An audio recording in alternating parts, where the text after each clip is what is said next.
दोस्तों स्टडी 91 के online platform में आप सभी का बहुत बहुत स्वागत है। दोस्तों आज आप सभी के समक्ष वर्ल्ड ज्योग्राफी के अगले लेक्चर को लेकर हाजिर हूं। जी हां दोस्तों, आज हमारा 289 नंबर का लेक्चर है। आज की क्लास यदि आप देखते हैं तो टोटल 8670 सवाल आपके तैयार हो जाएंगे। देखिए, हम लोग चैप्टर एक पढ़ रहे थे वर्ल्ड ज्योग्राफी में जलधारा। तो सबसे पहले हम लोगों ने जलधारा के बारे में पढ़ा, डिटेल से एक वीडियो दिया था। उसके बाद दोस्तों हम लोग अगले वीडियो में पढ़े प्रशांत महासागर और अटलांटिक महासागर में जो बहने वाली धाराएं हैं, चाहे वो गर्म जलधारा हो चाहे ठंडी जलधारा हो, उनके बारे में पढ़ा गया। आज की क्लास दोस्तों जलधारा का तीसरा लेक्चर है और आज की क्लास ये जलधारा यहीं पे समाप्त हो जाएगी, क्योंकि अटलांटिक ओशियन में कुछ जलधाराएं थी जो मैं नहीं बता पाया था, उनके बारे में बताऊंगा और इसी के साथ साथ हिंद महासागर में बहने वाली जलधारा के बारे में भी बताऊंगा। इस तरह से आज का जो चैप्टर है पूरी तरह से समाप्त हो जाएगा। मैं आपसे कहूंगा ना कि ज्योग्राफी कभी भी आप पढ़ रहे हो ना तो पूरा पढ़िए, ठीक है। 231 नंबर से ज्योग्राफी की क्लास दी जा रही है। कल अगली क्लास जो मिलेगी आपको 290 नंबर की क्लास हो जाएगी। आप सोचो ना 60 लेक्चर, ठीक है। अभी तक दोस्तों 59 लेक्चर आपको दिया जा चुका है ज्योग्राफी में। अभी ज्योग्राफी समाप्त नहीं, अभी और चली रही है। मुझे लगता है कम से कम अभी 15-20 लेक्चर और मैं दूंगा, तब जाके ज्योग्राफी समाप्त होगा। पढ़ो तो ऐसा पढ़ो कि कभी मन में ना आए ना कि नहीं हमने कोई टॉपिक छोड़ दिया था, ठीक है, ये मन में नहीं आना चाहिए। तो आइए देखते हैं इस चैप्टर से जितने भी सवाल हैं उन सभी सवालों पर चर्चा करेंगे। स्टडी 91 के प्लेटफॉर्म से अलग अलग इंडिविजुअल बैच बनाए गए। मैंने सोचा अलग अलग सब्जेक्ट वाइज आपको बैच बना के दे दूं, 200, 250, 300 कम प्राइस में बैच रहेगा तो पूरा का पूरा सब्जेक्ट पर आपकी अच्छी पकड़ बन जाएगी। इस तरह के बैच के बारे में अगर आपको जानकारी चाहिए तो दोस्तों हमारा हेल्पलाइन नंबर है, कॉल करके आप संपर्क कर सकते हैं, ठीक है। आइए सीधे सवालों पर आते हैं और पढ़ना शुरू करते हैं। पहला सवाल दोस्तों ये रहा आपकी स्क्रीन पर, ध्यान से पढ़िए, जवाब दीजिए। सवाल दे रहा दोस्तों, गुड होप अंतरीप के निकट दक्षिणी अटलांटिक धारा की एक शाखा कौन सी है, ठीक है। कहां पर गुड होप? बहुत सारे बच्चे ऐसे जिन्हें नहीं पता कि गुड होप कहां पर है। और जब गुड होप नहीं पता है तो धारा कहां से बताएंगे, ठीक है। गुड होप के पास से गुजर कर ही दोस्तों ये जितने भी यूरोपियन कंट्री के जो वो थे, यात्री थे जो भारत आए, जैसे 1498 में कौन आया था? वास्को डिगामा आया था, ठीक है। या फिर उसके बाद के जो अंग्रेज भी आए वो दोस्तों उसी रास्ते से आते थे, इसके बारे में आपको पता होगा। तो ये गुड होप अंतरीप कहां पड़ता दोस्तों? ये अफ्रीका में है। कहां पर दोस्तों? ये अफ्रीका का दक्षिणतम हिस्सा है, ठीक है। अफ्रीका का दक्षिणतम, ठीक है, दक्षिणतम हिस्सा है दोस्तों, दक्षिणतम हिस्सा है गुड होप अंतरीप, ठीक है। इसको याद रखेंगे। गुड होप अंतरीप के निकट ही अटलांटिक महासागर की धारा दोस्तों, इसका नाम क्या है? इसका नाम है वेगुएला की धारा। क्या नाम दोस्तों? वेगुएला धारा, ठीक है। और दोस्तों किस प्रकार की धारा है दोस्तों? तो ठंडी जलधारा है। इसकी प्रवृत्ति कैसी दोस्तों? याद रखिएगा, ठंडी जलधारा है। आपके मन में सवाल आ रहा है सर एक बार दिखा देते मैप में तो बड़ा अच्छा होता। आइए आपकी मन को भी दोस्तों तसल्ली दे ही देते हैं। यहाँ पे आपको नजर आ रहा होगा दोस्तों, ये अफ्रीका है। देखिए ये आपका अफ्रीका हो गया, ये अफ्रीका कॉन्टिनेंट हो गया ऐसे, ठीक है। ये अफ्रीका हो गया और यहाँ देखिए वेगुएला की धारा है, आपको नजर आ रही होगी इस तरह से दोस्तों। ये वेगुएला की धारा ये इसके अफ्रीका का किस तट से? तो याद रखिएगा अफ्रीका के पश्चिमी तट से जाती है, ठीक है। ये वेगुएला की जो धारा है ये पश्चिमी तट पर है। पूर्वी तट की बात करेंगे तो पूर्वी तट साइड मेडागास्कर पड़ता है और उस साइड से दोस्तों अगुलहास जलधारा आती है, ठीक है। अगुलहास जलधारा दोस्तों नीचे की तरफ आती है, एक हिस्सा इधर मुड़ जाता है और एक हिस्सा दोस्तों इधर मुड़ जाता है, ठीक है। फिर जाके दोनों टकराते हैं। यहाँ ठंडा और गर्म टकराएंगे तो क्या होगा दोस्तों? ये मत्स्य उत्पादन का क्षेत्र बनता है, ये आप सभी जानते हैं। तो मुझे लगता है कि आपको अपने सवाल का जवाब मिल गया है, ठीक है। चलिए आगे बढ़ते हैं, अगले सवाल पर आते हैं। अगला सवाल दे रहा दोस्तों कि अफ्रीका के दक्षिणी पश्चिमी तट पर, ठीक है। कौन सा तट दोस्तों? अब आपने देखा अभी जो आपने अफ्रीका पढ़ा, ऐसे पढ़ा अफ्रीका ना, ठीक है। अब अफ्रीका का ये कौन सा हिस्सा दोस्तों? ये तो पश्चिम वाला हिस्सा है और गुड होप कहां पड़ता है दोस्तों? दक्षिण में पड़ता है। तो दक्षिण पश्चिम के बारे में ही तो पढ़ के आ रहे हैं। अभी जो मैंने मैप में आपको दिखाया, यहाँ पे दिखाया ना ये वाला हिस्सा, ये क्या है दोस्तों? ये दक्षिण पश्चिम वाला ही तो हिस्सा है। तो याद रखेंगे यहाँ कौन सी जलधारा बहती है? तो यहाँ बहती दोस्तों वेगुएला जलधारा। कौन सी? वेगुएला जलधारा यहाँ पर बहती है, ये आप याद रखेंगे, ठीक है। वेगुएला जलधारा। और किस प्रकार की जलधारा दोस्तों? ये ठंडी जलधारा है, याद रखिएगा। इसी तरह से एक जलधारा है वेनेजुएला की धारा। वेनेजुएला जो देश है दोस्तों दक्षिण अमेरिका में पड़ता है, वो भी दक्षिण अमेरिका के उत्तर में है, दक्षिण में नहीं है, ठीक है। दक्षिण अमेरिका के उत्तर में दोस्तों वेनेजुएला देश है, वहां पे जो जलधारा उसका नाम वेनेजुएला है। तो वेगुएला, वेनेजुएला ये दोनों अलग अलग जलधाराएं कई बार कंफ्यूजन हो जाता है, ठीक है। तो वेनेजुएला भी ठंडी जलधारा है, वेगुएला भी ठंडी जलधारा है, लेकिन अंतर यह है कि वो अमेरिका की है और दक्षिण अमेरिका के उत्तरी हिस्से में बहने वाली है, और ये अफ्रीका में है, अफ्रीका के दक्षिण पश्चिम हिस्से में बहने वाली है, ठीक है। ये अंतर है, बड़ा अंतर है, इसको आप ध्यान देंगे, ठीक है। अगला सवाल देखिए, कह रहा पूर्वी ग्रीनलैंड। ग्रीनलैंड के बारे में दोस्तों पता होगा, ये इसका 90% हिस्सा, 90% हिस्सा दोस्तों ये बर्फ से आच्छादित है। क्या दोस्तों, ये बर्फ से आच्छादित है। और जब बर्फ से आच्छादित है दोस्तों तो यहाँ आदमी तो रहते नहीं हैं, यहाँ लोग जो कुछ भी आदमी रहते हैं दोस्तों इग्लू में रहते हैं। इग्लू किसे कहते हैं दोस्तों, इग्लू कहते हैं बर्फ के घर को, ठीक है, बर्फ के घर को दोस्तों इग्लू कहते हैं, तो इग्लू में रहते हैं। लिख रहा पूर्वी ग्रीनलैंड की जलधारा किस महासागर की ठंडी जलधारा है। भाई एक बात बताओ, जब ऐसा जगह है जो बर्फ से आच्छादित है, वहां से कोई भी हवा गुजरेगा तो गर्म थोड़े होगा, तो ठंडा ही हो जाएगा ना। और ये कौन से महासागर की जलधारा दोस्तों, तो वहां पर अटलांटिक महासागर है। कौन सा दोस्तों, अगर मैं पूरे ग्रीनलैंड की बात करूं कि ग्रीनलैंड के आसपास दोस्तों कौन सा महासागर है, तो क्या बताएंगे, अटलांटिक महासागर है। इसे अंध महासागर भी कहा जाता है, इसी को क्या कहते हैं, अंध महासागर भी कहते हैं। मैप में आपको दिखा देता हूं, ठीक है। आइए यहां पे ध्यान दीजिएगा दोस्तों, यहां पे ध्यान कीजिएगा, यहां ऊपर की तरफ ये दोस्तों ग्रीनलैंड की धारा है, ये ग्रीनलैंड, ठीक है, इसके आसपास की बात कर रहा है। तो ग्रीनलैंड के पास से दोस्तों एक तो जो रेड वाली दिख रही है वो दोस्तों ये वो निकल रही, गल्फ स्ट्रीम निकल रही है, और ऊपर से दोस्तों कौन सी आती है, लेब्राडोर आती है। तो गल्फ स्ट्रीम और लेब्राडोर भी आके मिलते हैं दोस्तों यहां पर, ठीक है, इसको भी याद रखेंगे। चलिए आइए आगे बढ़ते हैं, अगला सवाल देखते हैं। अगला सवाल दे रहा है कि पूर्वी ग्रीनलैंड की धारा, पूर्वी ग्रीनलैंड की धारा किस अन्य नाम से जानी जाती, इसका क्या कोई दूसरा नाम है क्या। अभी तो दोस्तों आपने दो चीजें पढ़ा, अगर मैं आपसे पूछूं दोस्तों कि इसकी प्रकृति कैसी है, ठंडी है या गर्म है, तो आप बताएंगे दोस्तों इसकी प्रकृति ठंडी है। दूसरा सवाल दोस्तों, ये किस महासागर में बहती है, कौन से महासागर की यह जलधारा है दोस्तों, तो याद रखेंगे यह अटलांटिक महासागर की धारा है। किसकी धारा दोस्तों, अटलांटिक महासागर की धारा। अब बात आती है दोस्तों इसको और किस नाम से जानते हैं, तो इसको पूर्वी आइसलैंड की जलधारा कहते हैं। क्या कहते हैं दोस्तों, पूर्वी आइसलैंड की जलधारा। क्या कहते हैं, पूर्वी आइसलैंड की जलधारा, ठीक है, पूर्वी आइसलैंड की जलधारा इसे कहा जाता है दोस्तों। इस तथ्य को भी आप याद रखेंगे, कंफ्यूजन नहीं है ना, समझ में आ गया ना। पूरी बातें करेंगे, पूरी बातें, कहीं कुछ मैं छिपाऊंगा नहीं, आपको समझाते चलूंगा। अगला सवाल देखिए, कह रहा अंटार्कटिका लिख दिया दोस्तों। अंटार्कटिका कहां पर दोस्तों, ये तो दक्षिणी ध्रुव के पास स्थित है। कहां स्थित है दोस्तों, अंटार्कटिका कहां स्थित दोस्तों, यह दक्षिणी ध्रुव के पास स्थित है, दक्षिणी ध्रुव, ठीक है। लिख रहा अंटार्कटिका की जलधारा और फॉकलैंड की जलधारा ये किस महासागर की ठंडी जलधारा। पहली, अब ठंडी तो रहेगी भाई, उत्तरी ध्रुव दक्षिण ध्रुव में है क्या, बर्फ ही बर्फ होता है, तो ये तो सिंपल सी बात है कि दोस्तों एक कैसी जलधारा, ठंडी। लेकिन किस महासागर की जलधारा दोस्तों, तो अटलांटिक महासागर की जलधारा है। किसकी है, अटलांटिक महासागर की यह जलधारा है, इसे भी आप याद रखेंगे। समझ में आ रहा है ना। चलिए आगे बढ़ते हैं, अगला सवाल देखिए। अगला सवाल दे रहा है कि कौन सी उष्ण जलधारा, उष्ण मतलब क्या हो गया दोस्तों, उष्ण का मतलब ही है दोस्तों गर्म, उष्ण का मतलब ही क्या दोस्तों, गर्म।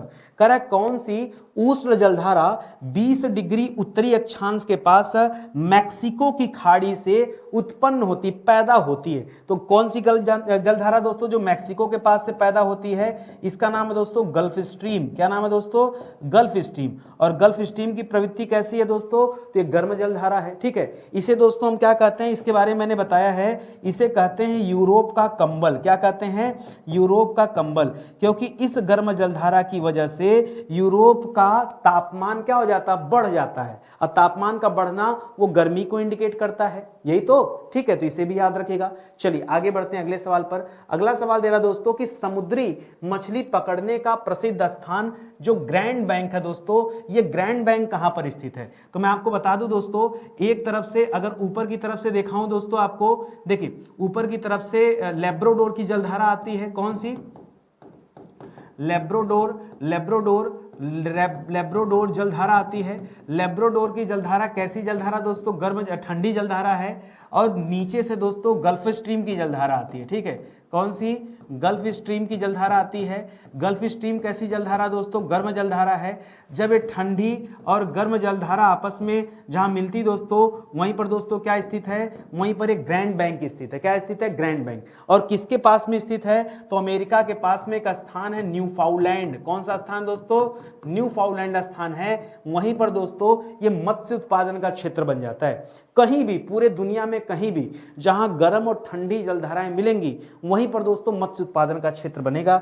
ये आप याद रखेंगे, ठीक है। अगला सवाल, न्यूफाउलैंड के समीप कौन सी ठंडी व गर्म जलधाराएं टकराती हैं? तो गर्म की बात करेगा तो गर्म में याद रखेंगे गल्फ स्ट्रीम आती है, और ठंडी में बात करेगा तो क्या याद रखेंगे दोस्तों? लैब्राडोर याद रखेंगे। क्या याद रखेंगे? लैब्राडोर याद रखेंगे, ठीक है। ये दोनों दोस्तों आते हैं, तो इस सवाल का सही जवाब क्या हो जाएगा? गल्फ स्ट्रीम और लैब्राडोर, ठीक है, इसको याद रखेगा। चलिए आगे बढ़ते हैं, अगला सवाल देखते हैं। करा विश्व में सबसे तेज बहने वाली महासागरीय जलधारा कौन है? जो सबसे तेज बहती, सबसे तेज बहती दोस्तों, अब यही आप कल्पना कर लो कि ये इतना तेज बहती है कि अमेरिका से कहां चली जाती है? अमेरिका से यूरोप चली जाती है, ठीक है, अमेरिका से यूरोप चली जाती है। वो कौन सी जलधारा दोस्तों? तो थोड़ी देर पहले बताया ना, यूरोप का कंबल कहते हैं। हम किसकी बात कर रहे हैं दोस्तों? हम गल्फ स्ट्रीम की बात कर रहे हैं। किसकी बात कर रहे हैं? गल्फ स्ट्रीम की बात कर रहे हैं, जो जिसकी उत्पत्ति दोस्तों कहां होती है? याद रखेंगे मैक्सिको की खाड़ी में।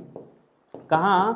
मैक्सिको की खाड़ी में दोस्तों इसकी उत्पत्ति होती है। और ये दुनिया की सबसे तेज बहने वाली दोस्तों क्या है? गर्म जलधारा है। तो इस तथ्य को भी आप याद रखेंगे। मुझे लगता है आपको कायदे से समझ में आ गया होगा। देखिए यहाँ सारगैसो सागर के पास से दोस्तों ये गल्फ स्ट्रीम जा रही है, ऊपर से लैब्राडोर आ रहा है, इसलिए दोस्तों यहाँ पर क्या है? मत्स्य उत्पादन का क्षेत्र है। ये वाला जो हिस्सा देख रहे हैं ये क्या दोस्तों? मत्स्य उत्पादन का क्षेत्र है। चलिए आगे बढ़ते हैं, अगले सवाल पर आइए। अगला दे रहा दोस्तों सवाल की स्कैंडिनेवियन नेविया तट से बेरेंट सागर, एक सागर है दोस्तों बेरेंट सागर, और स्कैंडिनेवियन जो देश है उसकी बात हो रहा है। कारण वहां से होती हुई कौन सी धारा स्पिट्जबर्जन द्वीप में जाकर दोस्तों खत्म हो जाती है? ये बताइए दोस्तों। स्कैंडिनेवियन में कौन कौन से देश आते हैं? तो जो उत्तरी ध्रुव के पास स्थित देश हैं, आर्कटिक के ठीक नीचे वाली स्थिति में, ठीक है।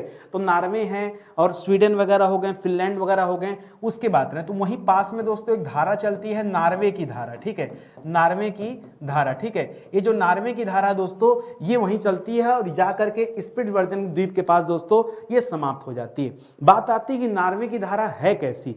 तो आपके मन में ये सवाल आएगा। तो एक चीज और मैं बताऊं आपको, नॉर्वे की धारा, हालांकि जो नॉर्वे देश है दोस्तों ये है उत्तरी ध्रुव के निकट, तो उस हिसाब से अगर समझा जाए तो हर बच्चा समझेगा कि ये ठंडी जलधारा है। लेकिन दोस्तों याद रखेगा ये जलधारा कैसी दोस्तों? ये गर्म जलधारा है। इसको दोस्तों अपवाद आप समझिएगा, अपवाद, ठीक है तो उत्तरी ध्रुव के पास में। आप यही दिमाग लगा, मैं आपको बार बार समझाता हूं कि उत्तरी ध्रुव के पास बहने वाली जितनी भी धाराएं हैं सब ठंडी, और दक्षिणी ध्रुव के पास बहने वाली जितनी भी धाराएं हैं सब ठंडी, भूमध्य रेखा के निकट बहने वाली जितनी भी धाराएं हैं सब गर्म। ये मैंने कॉन्सेप्ट आपको सिखाया। लेकिन फिर से याद रखें, ये जो नॉर्वे की धारा है ये है जरूर उत्तरी ध्रुव के पास में, लेकिन है दोस्तों गर्म जलधारा। इसको आप अच्छे से याद रखिएगा, मत भूलिएगा, ठीक है। देखिए टीचर का काम क्या है? आपको गलत करने से रोकना। आप मुझे समय देंगे तो मैं आपको सिखा पाऊंगा। और 30 सेकंड 60 सेकंड में अगर आप चाहेंगे तो भैया वो अब मेरे बस की बात नहीं है। आप सीख रहे होंगे 30 सेकंड 60 सेकंड में बहुत कुछ सीखने को मिलता है, आप जान ही रहे हैं। अगला सवाल दे रहा है कि दक्षिणी अमेरिका के दक्षिण पूर्वी तट पर, ठीक है, जो दक्षिणी अमेरिका है उसके आप दक्षिण पूर्वी तट पर, एक तो दक्षिण में जाइए फिर पूर्वी तट पे आइए। देखिए अगर पश्चिमी तट पे जाएंगे तो आपको प्रशांत महासागर मिल जाएगा, पूर्वी तट पे आएंगे तो आपको अटलांटिक महासागर मिल जाएगा। ये अटलांटिक वाले तट की बात कर रहा है। कह रहा है तट पर दक्षिण से उत्तर की ओर, यानी नीचे से ऊपर की ओर, ऐसे दक्षिण से उत्तर की ओर दोस्तों बहने वाली जलधारा कौन सी है? तो याद रखेगा यहां अमेरिका के पास में बहती दोस्तों फॉकलैंड। कौन चलती जलधारा?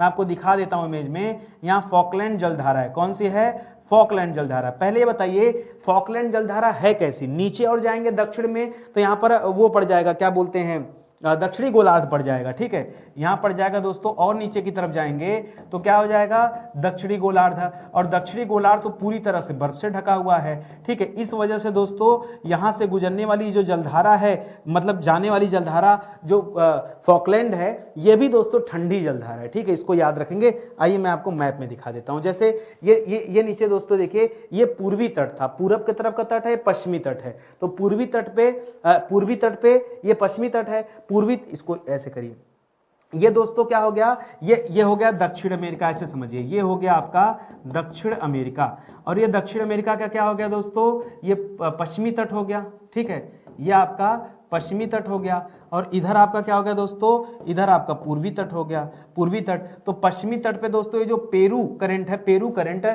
पेरू करंट जो दोस्तों यहीं पे 3 से 5 साल के दौरान अल्नीनो भी पैदा होता है, ठीक है, वो वाला क्षेत्र है, ये ठंडी जलधारा है, ठीक है। उसी तरह से जो फॉकलैंड है दोस्तों, यह भी दोस्तों ठंडी जलधारा है, फॉकलैंड, ठीक है। और फॉकलैंड के ठीक ऊपर दोस्तों ब्राजीलियन करंट आ रही है, ब्राजील की जलधारा, वो गर्म जलधारा है, ठीक है। तो इसको आप याद रखेंगे। चलिए एक चीज मैं और आपको समझा दूं, दुनिया में हमेशा एक चीज ध्यान रखिएगा, किसी भी महाद्वीप का जो पूर्वी हिस्सा है वो हमेशा गर्म जलधाराएं हैं ज्यादातर, और पश्चिमी हिस्से पे ठंडी जलधारा है। अमेरिका बात करिए, अमेरिका के इधर देखिए, पश्चिम में जाएंगे तो ठंडी जलधारा कैलिफोर्निया की जलधारा, लेकिन पूरब में आएंगे तो गल्फ स्ट्रीम नजर आ रही। ऊपर वाला छोड़ दीजिए, एकदम टॉप पे जाएंगे तो वहां से तो ये आपका लेब्राडोर आ रहा है, वो तो क्योंकि ध्रुवी वाले क्षेत्र से आ रहा है, ये अलग बात है। इसी तरह दक्षिण अमेरिका का पश्चिमी तट आप देखेंगे तो यहाँ पर पेरू की जलधारा है। पूर्वी तट देखेंगे दोस्तों तो ऊपर देखिए ब्राजीलियन करंट जो है गर्म जलधारा है। आप अफ्रीका के पश्चिमी तट पे जाएंगे तो वेगुएला की जलधारा, ये ठंडी जलधारा है। पूरब की तरफ आएंगे तो अबुल हास की जलधारा गर्म जलधारा है। ऑस्ट्रेलिया के पश्चिम की तरफ जाएंगे दोस्तों तो यहाँ पर वेस्ट ऑस्ट्रेलियन करंट है, ठीक है, पश्चिमी ऑस्ट्रेलियन जलधारा है, ये ठंडी जलधारा है, जबकि पूरब की तरफ दोस्तों गर्म जलधारा है, ठीक है। तो ये भी चीजें आप याद रखेंगे। और बाकी कुछ कॉन्सेप्ट मैंने समझाया कि विषुवत रेखा के निकट केवल और केवल गर्म जलधारा, और ऊपर और दक्षिण, उत्तरी और दक्षिण में ये ठंडी जलधारा। ये तो दोस्तों आपने देखा समझा, ठीक है। चलिए और आइए आगे बढ़ते हैं दोस्तों, अगले सवाल पर आते हैं। अगला सवाल दे रहा है कि रेनेल जलधारा, कौन सी जलधारा दोस्तों, रेनेल जलधारा, ये किस महासागर की जलधारा है। रेनेल जलधारा किस महासागर की और कहां चलती, दोनों बताऊंगा मैं आपको। पहले याद रखिए कहां चलती है, ठीक है। तो ये चलती दोस्तों बिस्केक की खाड़ी में। कहां चलती दोस्तों, विस्केक की खाड़ी। और विस्केक की खाड़ी है कहां पर दोस्तों, तो यह है यूरोप के पास में। कहां है, यूरोप के पास में। अगर विस्केक की खाड़ी के आप उत्तर में देखेंगे दोस्तों तो फ्रांस देश पड़ेगा, और उसके नीचे देखेंगे दोस्तों तो स्पेन पड़ेगा। फ्रांस और स्पेन ऐसे करके है, ऐसे विस्केक की खाड़ी है, ठीक है। अभी क्या पूछा, हाँ कौन से महासागर है दोस्तों, तो महासागर तो एक ही है वहां पर, अटलांटिक, क्योंकि अमेरिका और यूरोप के बीच में जो महासागर है वो अटलांटिक ओशियन है, तो इसे भी याद रखेंगे, ठीक है। इतनी बात समझ में आ गया ना। और किस प्रकार की जलधारा, तो ये भी आप जान रहे हैं, ठीक है। चलिए आगे बढ़ते हैं, अगला सवाल देखते हैं। अगला सवाल दे रहा है कि एंटीलज, एंटीलज नहीं दोस्तों, एक्चुअली में इसका नाम जो मिलता मुझे वो मिलता है एंटीलीज। क्या नाम मिलता है, एंटीलीज जलधारा, ठीक है। क्या मिलता है दोस्तों, एंटीलीज जलधारा। सवाल दे रहा है कि एंटीलीज जो जलधारा है ये किस महासागर की जलधारा दोस्तों, तो याद रखेगा एंटीलीज ये उत्तरी अटलांटिक महासागर की जलधारा है। कहां की है, यह उत्तरी अटलांटिक महासागर की जलधारा है। उत्तरी अटलांटिक में दोस्तों ये बहती है। और इस उत्पन्न कहां से होती है दोस्तों, उत्पन्न कहां से होती है, उत्पन्न कहां से होती है, तो याद रखेगा उत्तरी भूमध्य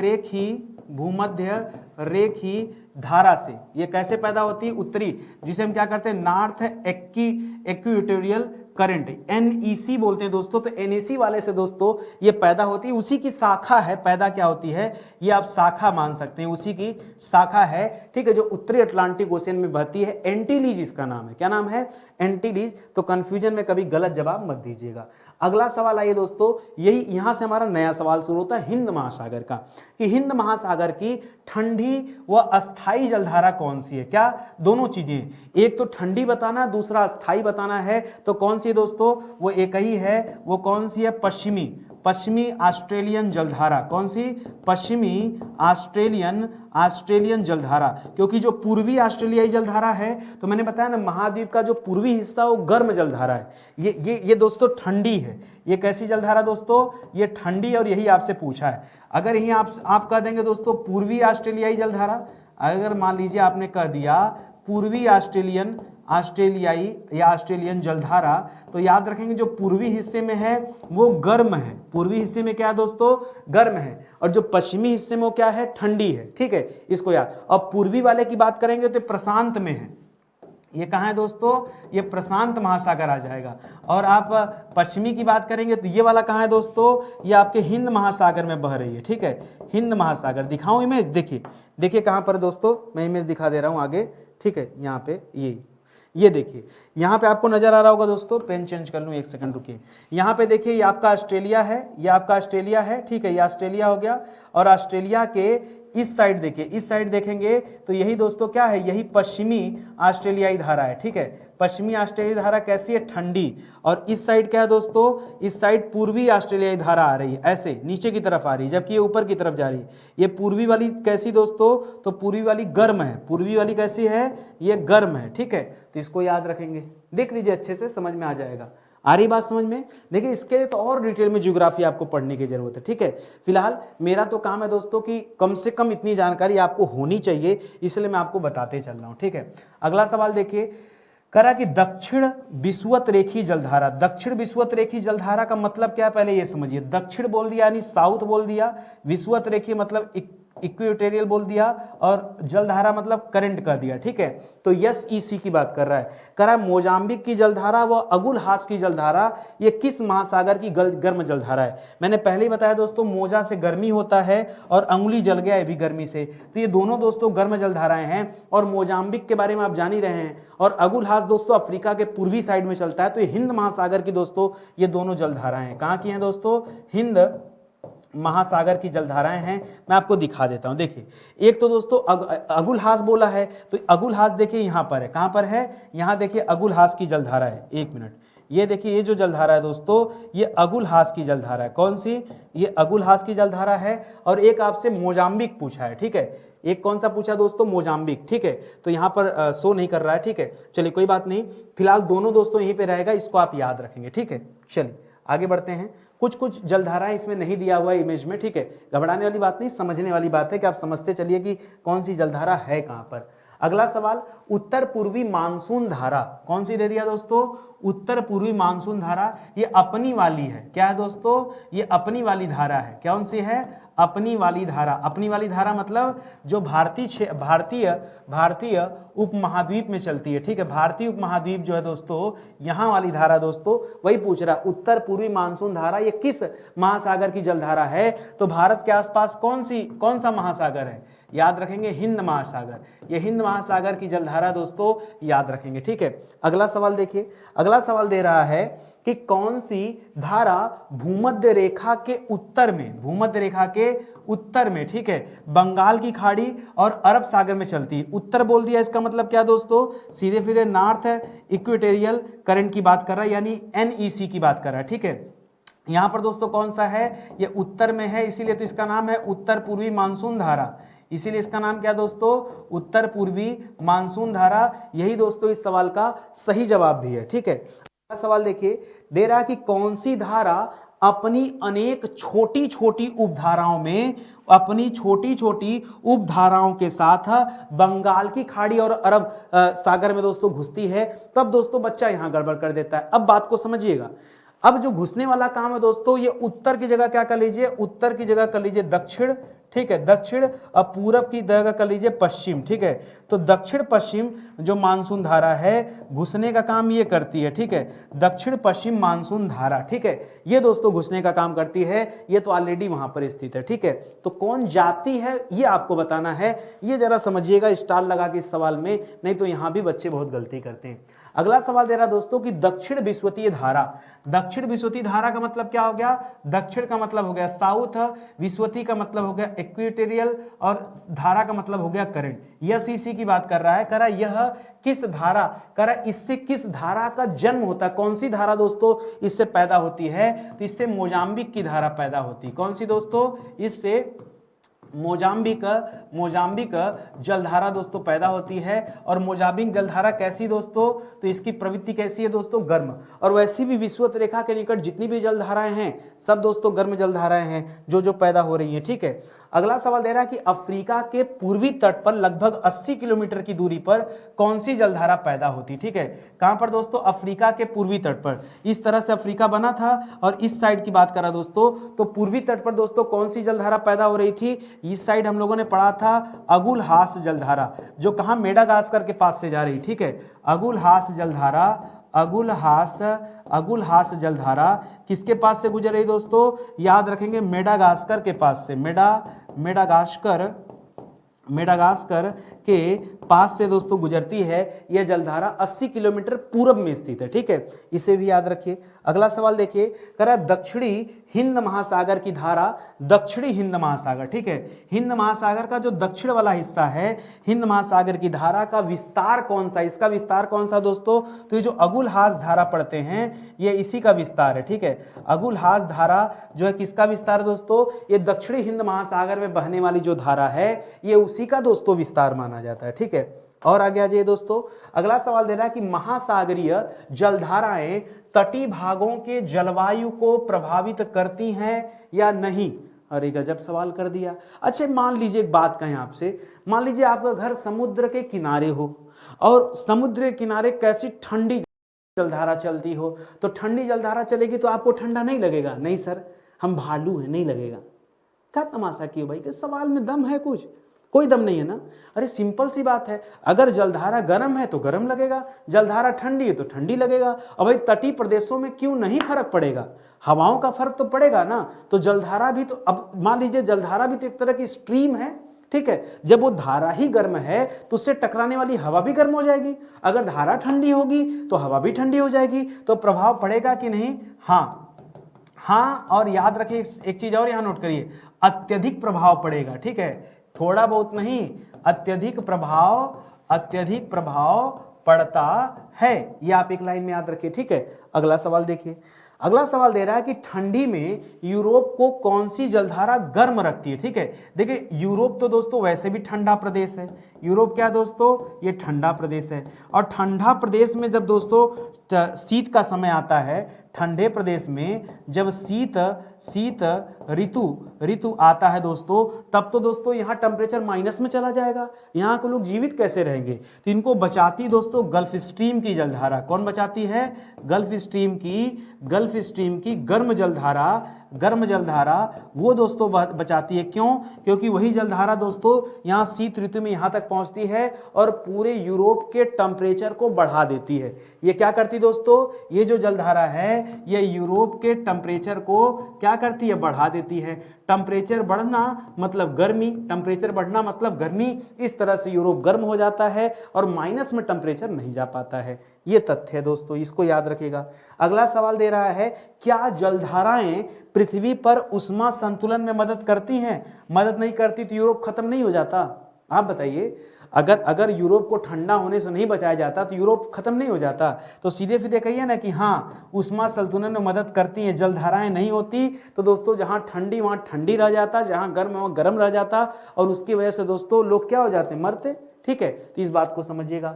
अगला सवाल देखिए कि जलधाराओं द्वारा ऑक्सीजन के साथ साथ किसका परिवहन होता है जो मत्स्यन को बढ़ावा देता है। पहली बात है, मत्स्य कहाँ पैदा होती है दोस्तों। मान लीजिए एक तरफ ठंडी जलधारा है और एक तरफ दोस्तों गर्म जलधारा है, जहां ये दोनों टकराती हैं वही स्थान दोस्तों मछली उत्पादन के लिए सबसे बेहतर माना जाता है, जहां पे ठंडी गर्म टकराती है। लेकिन उसके अलावा आप याद रखिए, चाहे ये जलधारा ठंडी हो चाहे जलधारा गर्म हो, ये अपने साथ दोस्तों क्या क्या लेकर चलती है ये समझिएगा। सबसे पहली बात, ये अपने साथ ऑक्सीजन लेके चलती है, ठीक है, इसके माध्यम से दोस्तों पर्याप्त ऑक्सीजन आपूर्ति हो पाता है।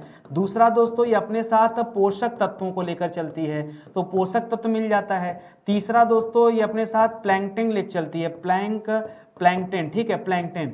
ये दोस्तों ये तीनों चीजें मत्स्य के लिए दोस्तों, मछलियों के लिए दोस्तों, मत्स्यन के लिए ये बहुत आवश्यक है। मछलियों को खाना कहाँ से मिलेगा, ठीक है, तो ये हवाओं में दोस्तों इन चीजें पाई जाती, इस वजह से वहां मछली उत्पादन दोस्तों बढ़ जाता है। ठीक है, अगला सवाल देखिए, कह रहा ठंडी में यूरोप को कौन सी जलधारा गर्म रखती है। तो ये तो हम लोग पढ़े ना कि गल्फ स्ट्रीम जलधारा। कौन सी जलधारा दोस्तों, गल्फ स्ट्रीम जलधारा, ठीक है, गल्फ स्ट्रीम जलधारा गर्म रखती है। और यहाँ के जो बंदरगाह हैं दोस्तों उनको भी बर्फीला होने से बचाती है, क्योंकि अगर बंदरगाहों पर दोस्तों बर्फ आ जाता तब तो जलयान कुछ पहुंच नहीं पाएगा, दिक्कत होगी। तो यही दोस्तों गर्म करके रखती है, इसको याद रखेंगे। ठीक है, अगला सवाल दे रहा है, किस कारण ठंडे प्रदेशों के बंदरगाह वर्ष भर खुले रहते हैं। ठीक है, तो गर्म जलधारा के कारण, ठीक है, गर्म जलधारा के कारण, ठीक है, गर्म जलधारा के कारण। और उस गर्म में भी दोस्तों कौन सी, याद रखेंगे गल्फ स्ट्रीम की जो जलधारा है ये सबसे इंपॉर्टेंट जलधारा है, क्योंकि इसकी वजह से दोस्तों सबसे ज्यादा मौसम मेंटेन हो जाता है वहां का और कोई दिक्कत नहीं होती, ठीक है, इसे भी याद रखेंगे। चलिए और आगे बढ़ते हैं। अगला सवाल देखिए, अगला सवाल दे रहा है कि व्यापारिक जलयान का आसानी से परिवहन किस कारण संभव है। मान लीजिए कोई जहाज दोस्तों जा रही है, उसका परिवहन क्यों संभव हो पाता है दोस्तों, जलधारा के कारण। वो कोई भी जलधारा हो, जलधारा के कारण। मैं आपको समझाऊं क्यों। मान लीजिए दोस्तों ऐसे ऐसे मान लीजिए समुद्र है। अब समुद्र में दोस्तों जलधारा इधर की चल रही है, ठीक है, और इसी में दोस्तों क्या आ जाए, कोई नाव आ जाए। क्या आ जाए दोस्तों, इसी में ऐसे कोई कर दीजिए, ऐसे खूब बड़ा सा क्या आ जाए दोस्तों, ऐसे नाव आ जाए, ठीक है, ऐसे नाव आ जाए, ठीक है, इधर नहीं फहरेगा। अब जब नाव आ जाएगी दोस्तों, झंडा हवा इधर चलेगा ना, तो झंडा पीछे भागेगा, ठीक है। अब इस दिशा में जाएगी दोस्तों, तो इसका स्पीड अपने आप क्या हो जाएगा, बढ़ जाएगा, ठीक है।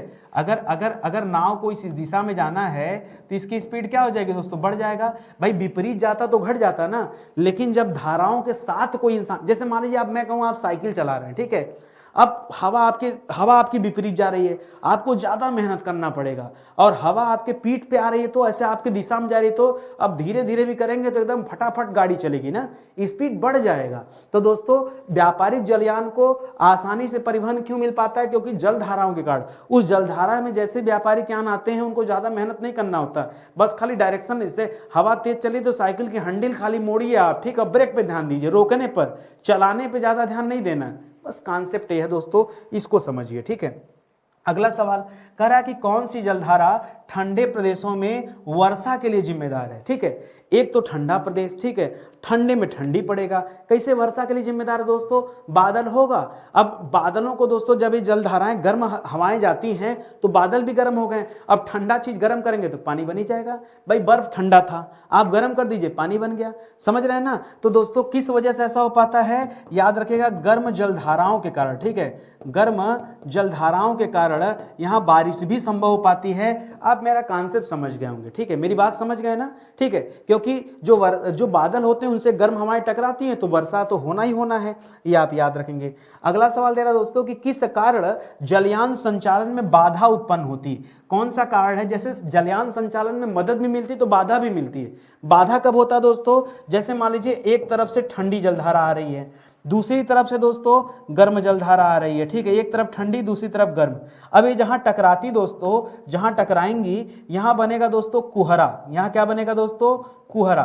अब मान लीजिए किसी जहाज को गुजरना है यहीं से, अब उस कुहरे में उस जहाज को कैसे दिखाई देगा, आप बताइए मुझे, कुहरे में जहाज को कैसे दिखाई देगा। तो जहाज वाला तो डायरेक्शन है भूल जाएगा, वहां कोई बोर्ड वोर्ड तो लगा नहीं कि हाँ दाएं मुड़े बाएं मुड़े, ठीक है, बोर्ड तो लगा नहीं है। अब उसको क्या होगा, हालांकि उनके पास कंपास होता, उनको आइडिया है कि हम किस दिशा में जा रहे हैं, किस दिशा में चलना है, बट कुहरे की वजह से बड़ी समस्या हो जाती, इतना कुहरा हो जाता कि आगे कुछ दिखाई नहीं देता। और जब दिखाई नहीं देगा तो समस्या नहीं रहेगा, आप बताइए, कुहरा होगा तो समस्या नहीं रहेगा, बस आप समझ गए, ठीक है। तो यही बात है दोस्तों। आप देखिए 30 सवाल समाप्त हो गया। जब क्लास बढ़िया होती है ना तो समय का पता नहीं चलता। आप एक बार जुड़िए स्टडी 91 से, इतनी शिद्दत से जो क्लास दी जा रही है ना, धीरे धीरे दोस्तों पूरा ज्योग्राफी समाप्त हो जाएगा। यदि आप नहीं जुड़े तो कल को बहुत पछताएंगे। आज कई सारे बच्चे ऐसे जो कमेंट करते हैं, आप पढ़िए कमेंट में, वो लिखते हैं कि सर हमें ये सीरीज पहले क्यों नहीं मिली, पहले मिली होती तो आज उनका भी 289 लेक्चर कंप्लीट होता, नहीं मिली, अब वो ज्वाइन कर रहे हैं तो अब 289 जाके देखना पड़ेगा पूरा, ठीक है, पूरा देखेंगे तभी विषय समाप्त होगा। देखिए शॉर्टकट में मत जाइए, आप लोगों को पता नहीं क्या, आपकी गलती नहीं, पूरी दुनिया को पता नहीं क्या हो गया कि हर आदमी शॉर्टकट चाह रहा है। हर आदमी सोच रहा है मैं रातों रात उठूं ना, सोने का घर हमारा हो जाए, हम रातों रात उठे ना, सुबह उठे हम IAS बन जाए, हमारे सामने जो है नौकर चाकर सब। कैसे होगा भाई, मैजिक है कोई, भगवान है आप, क्या मिला है आपको बताइए, वरदान मिला है भगवान से कि जो चाहेंगे हो जाएगा, ठीक है। अरे मानव योनि में है, ये नरक है दुनिया, माया नगरी है, जो है जो बचाना है खुद आपको क्रिएट करना पड़ेगा। भागिए मत शॉर्टकट में, तो एकदम मत जाइए, ठीक है, क्योंकि जितना शॉर्टकट होगा ना वो चीज उतनी खराब होती है, चाहे वो पढ़ाई हो, चाहे वो रुपया पैसा हो, चाहे जो भी हो, शॉर्टकट के पीछे एकदम मत जाइए। अपने कॉन्सेप्ट को क्लियर कीजिए, मेहनत कीजिए। आपको तो चाहिए नितिन सर से ये पूछें कि सर फला वाले सवाल में आपने ये बताया हमें नहीं समझ में आया। मैं तो ढूंढता हूं कभी कोई बच्चा कमेंट करे नहीं वो नहीं। हालांकि मेरा पूरा प्रयास होता है कि मैं किसी चीज को इतने आसान भाषा में समझाऊं कि मेरे सामने जो बच्चा बैठा हो कभी मुझसे सवाल न कर पाए, सवाल से पहले ही उसको उसका जवाब मिल जाना चाहिए। लेकिन फिर भी कहीं भी आपको तो ऐसा होगा ना कहीं तो लगता होगा ना कि नहीं, इस टॉपिक पर थोड़ा और समझने की जरूरत है, तो आप आइए, जुड़िए, ठीक है। ऐसे विषय जो पूरी तरह से पढ़ा दिए गए हैं, ये उनके नोट्स हैं, ये हमने खुद हाथ से तैयार किए हैं। आप ये नोट्स परचेज कर सकते हैं स्टडी 91 के वेबसाइट या एप्लीकेशन से। हमारी किताबें भी है, नोट्स भी है, पेड कोर्स भी है, ठीक है। हालांकि मार्केट में बहुत ज्यादा पॉपुलर नहीं है, ठीक है। एक होता है ना खूब बड़ा बड़ा बोर्ड, बैनर, प्रचार प्रसार, ये सब दोस्तों नहीं है। उस वजह से दोस्तों थोड़ा सा धीरे हम लोग चलते हैं। ये मेरी यही रणनीति ही है, ठीक है। एकदम कछुए की चाल चलते रहो, पक्का जीत मिलेगी, ये भरोसा रहता है, ठीक है, मन में। और अच्छा काम कर रहे हैं इसलिए ज्यादा दिक्कत नहीं है, ठीक है। तो आइए जुड़िए। उम्मीद करता हूं कि आप लाइक करेंगे, कमेंट करेंगे, शेयर करेंगे। उम्मीद मात्र है, करेंगे तो अच्छी बात है, नहीं तो कोई बात नहीं। भगवान हमेशा आपका भला करे, चाहे आप कीजिए चाहे ना कीजिए, ठीक है। बहुत बहुत धन्यवाद आपका। मिलते हैं अगले लेक्चर में, तब तक के लिए जय हिंद, जय Bharat. Thank you so much.